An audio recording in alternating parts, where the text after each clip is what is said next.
Hello guys, welcome to logical study YouTube channel. तो चलिए आज हम जो क्वेश्चन पढ़ने वाले हैं वो हमारे पास क्वाड्रेटिक इक्वेशन दिए हुए हैं।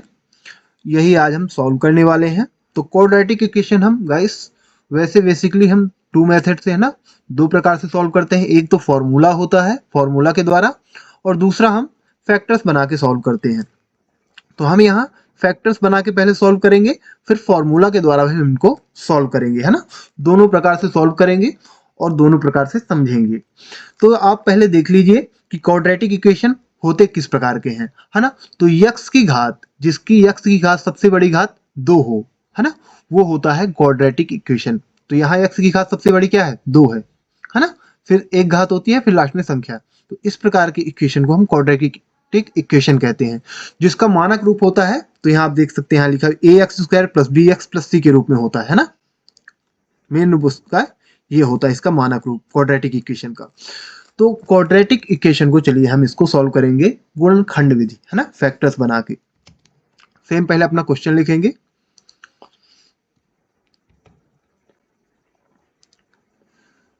इसके है ना, टू टाइप के सवाल होते हैं। एक प्रकार तो हमें प्लस प्लस की संख्याएं दी हुई हैं, और एक माइनस की जब संख्याएं होती हैं उनको हम कैसे सॉल्व करते हैं गुणनखंड विधि से। तो पहले इसको देख लेते हैं। तो यहाँ क्या होता है, यहाँ x² जो सबसे बड़ी घात है उसका कोफिशिएंट का मल्टीप्लाई हम कराते हैं लास्ट वाली संख्या, है ना, 6 से मल्टीप्लाई करा दो तो 12×6 = 72 आ जाएगा, है ना। 12×6 = 72। अब 72 आया तो हमें यहाँ 72 लिखना नहीं है, बस हमें मान लेना कि यहाँ 72 आ रहा है। अब हमें यहाँ इसका 6 का साइन देखना है। तो 6 का साइन क्या है, प्लस है। लास्ट वाली संख्या का साइन क्या है, प्लस है। यानी हमारा जोड़ने पर क्या आना चाहिए, 17, और मल्टीप्लाई करने पर 72 आना चाहिए, 72।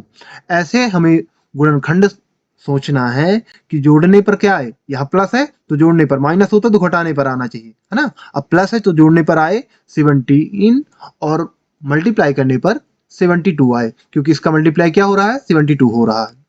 तो ऐसे फैक्टर्स हैं हमारे पास। 9 × 8 = 72, और 9 + 8 करने पर आ रहा है 17, है ना। 9 × 8 = 72, और 9 + 8 करोगे तो 17 आ जाएगा। तो 9 और 8 हमारे इसके फैक्टर्स बनेंगे, 9 और 8। तो हम इसको लिखेंगे 12x² + 9x + 8x + 6 = 0, है ना। 9 और 8x को यदि ऐड करोगे तो 17x हो रहा है, और 9 और 8 का मल्टीप्लाई करोगे तो 72 भी मिल रहा है यहाँ, ठीक है ना। इस प्रकार हम इसके फैक्टर्स बना देते हैं।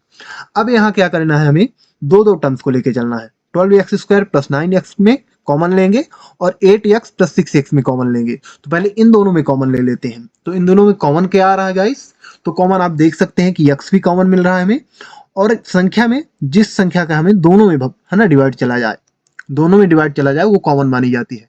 तो यहाँ 3 का दोनों जगह डिवाइड जा रहा है, 9 में भी 3 का डिवाइड हो जाएगा और 12 में भी, तो 3x कॉमन मिल रहा है।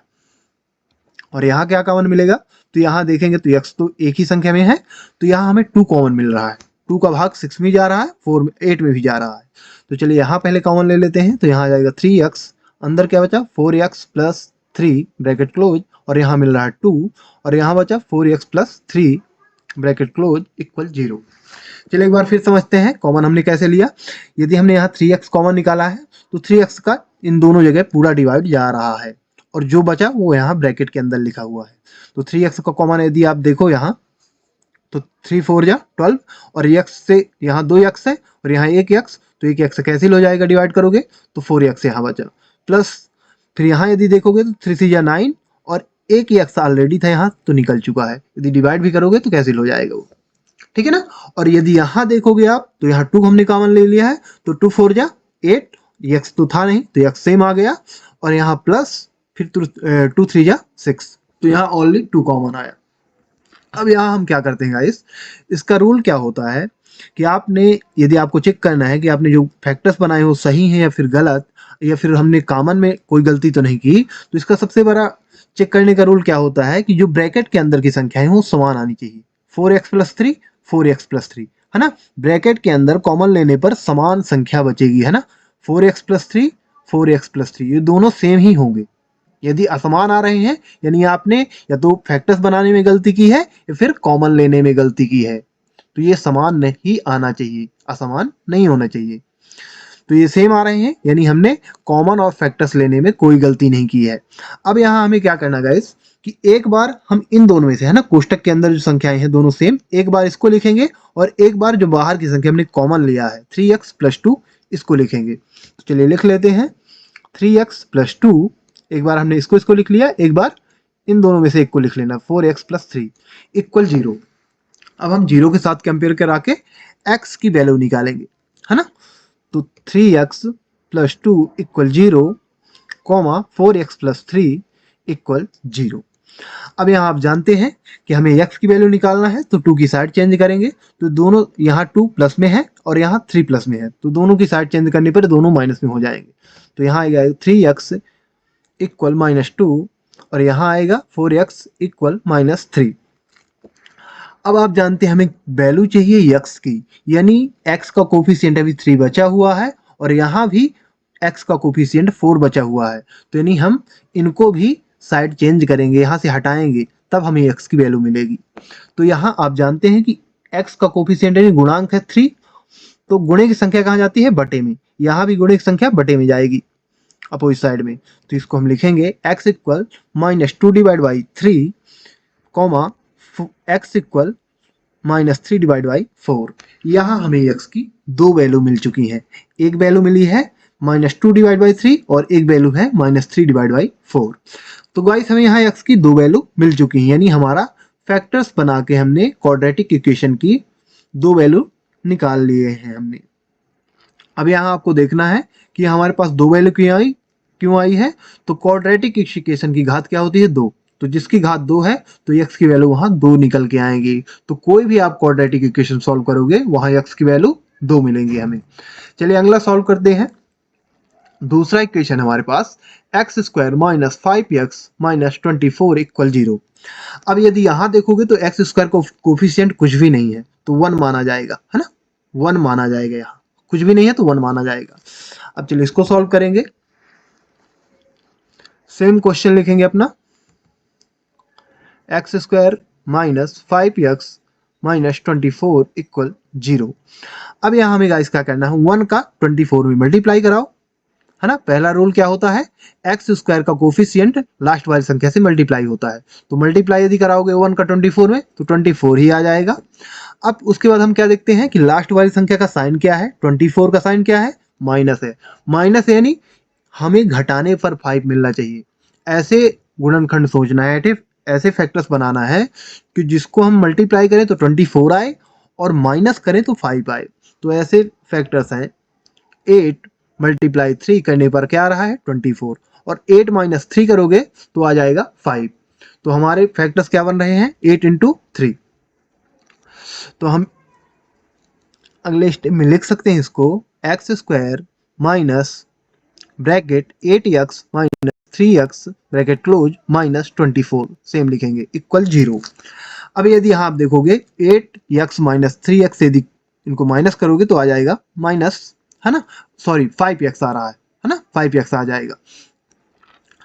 अब इसको माइनस है यहाँ, तो इसको अंदर ले जाएंगे, माइनस को मल्टीप्लाई करेंगे ब्रैकेट के अंदर, तो यहाँ हो जाएगा x² - 8x + 3x - 24 = 0। अब यदि इनको देखोगे तो माइनस अंदर गया तो प्लस माइनस माइनस हो गया और माइनस माइनस प्लस हो गया, है ना, मल्टीप्लाई हमने यहाँ करा दिया ब्रैकेट के अंदर। अब यदि यहाँ इनको देखो कि प्लस माइनस करोगे तो सेम -5x बच रहा है ना, बड़ी संख्या के चिन्ह भी आ रहा है, तो चिन्ह के साथ ही हमारा ये बीच वाली संख्या आ रही थी, इनको प्लस माइनस माइनस करोगे, 8x माइनस में है प्लस 3x प्लस में है, तो इनको यदि माइनस करोगे तो सेम संख्या बचेगी। अब सेम आपको करना है, दो दो अंक लेके कॉमन ले लेना है।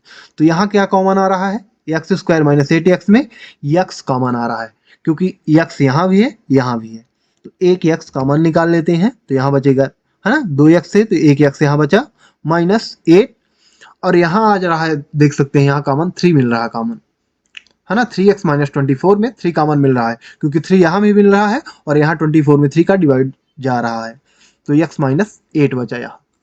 अब यदि आप देखोगे ब्रैकेट के अंदर की संख्याएं हमारी सेम आ रही हैं, x - 8 x माइनस 8, यानी हमने जो फैक्टर्स बनाए हैं और कॉमन लिया वो सही है। अब एक बार क्या करेंगे, एक बार ब्रैकेट के अंदर की संख्याएं लिखते हैं और एक बार जो बाहर हमने कॉमन लिया है उनको एक बार लिख लेते हैं। तो x प्लस 3 एक बार लिख लेंगे और एक बार लिखेंगे x माइनस 8 इक्वल 0।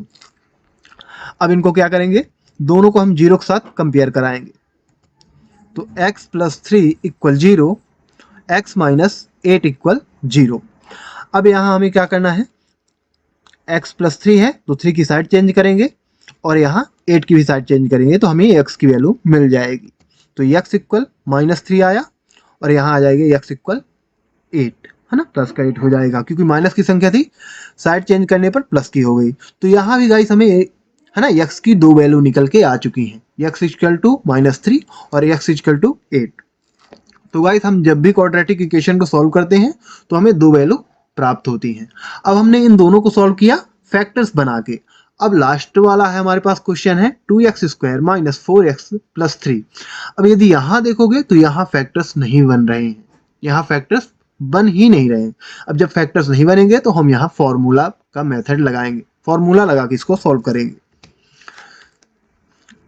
सेम पहले अपना क्वेश्चन लिखेंगे, 2x square minus 4x plus 3 equal 0। अब यहाँ गाइस हमें क्या करना है कि यदि आप देखोगे तो यदि 2 का यहाँ मल्टीप्लाई कराओ 3 में तो 2 3 या कितना हो जाएगा, 6 हो जाएगा। और 6 का लास्ट वाली वैल्यू का साइन क्या है, प्लस है, यानी ऐड करने पर हमारा 4 आना चाहिए और मल्टीप्लाई करने पर 6। तो ऐसे कोई फैक्टर्स नहीं है जिनको हम मल्टीप्लाई करें तो 6 आ जाए और ऐड करने पर 4 आ जाए। आप चेक कर लो, कोई भी फैक्टर्स ऐसे नहीं बन रहे हैं। जब नहीं बन रहे हैं तो हम यहाँ फॉर्मूला लगाएंगे, x equal minus b plus minus under root b square minus 4ac divide में 2a। ये फॉर्मूला हम लगा के अब यहाँ से x की वैल्यू निकालेंगे। अब यहाँ यदि आप देखोगे तो ये जो फॉर्मूला है ये आपने 10th क्लास में पढ़ा होगा, है ना। 10th क्लास में क्वाड्रेटिक इक्वेशन के काफ़ी सवाल है, वहाँ ये फॉर्मूला मिलता है, x equal minus b plus minus under root b square minus 4ac divide में 2a। अब यहाँ हमें ए बी सी की वैल्यू चाहिए गाइस, ए बी सी की वैल्यू।